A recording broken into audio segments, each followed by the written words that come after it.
एक भंवरे की मित्रता एक गोबारी कीड़े के साथ हो गई।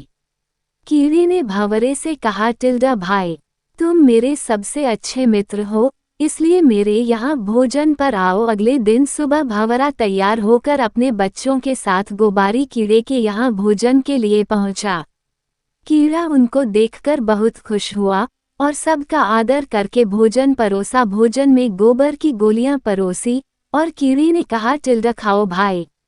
भंवरा सोच में पड़ गया कि टिल्डा, मैंने बुरे का संग किया, इसलिए मुझे गोबर तो खाना ही पड़ेगा। ये सब मुझे इसका संग करने से मिला और फल भी पाया, अब इसे भी मेरे संग का फल मिलना चाहिए।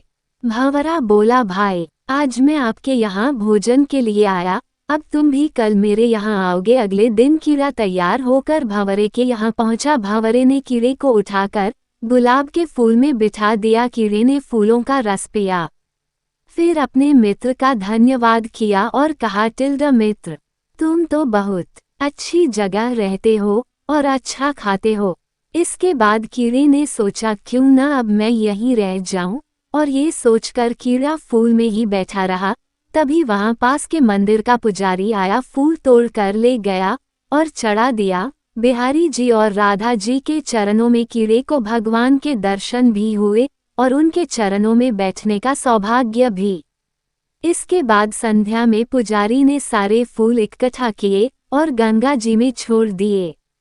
कीड़ा गंगा की लहरों पर लहर रहा था और अपनी किस्मत पर हैरान था कि कितना पुण्य हो गया। इतने में ही भंवरा उड़ता हुआ कीड़े के पास आया और बोला, टिल्डा मित्र, अब बताओ क्या हाल है। कीड़े ने कहा, भाई, अब जन्म जन्म के पापों से मुक्ति हो चुकी है। जहाँ गंगा जी में मरने के बाद अस्थियों को छोड़ा जाता है, वहाँ मैं जिंदा ही आ गया हूँ। ये सब मुझे तेरी मित्रता और अच्छी संगत का ही फल मिला है।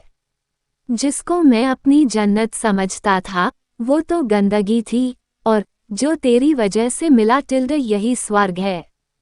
संगत से गुण उपजे, संगत से गुण जाए।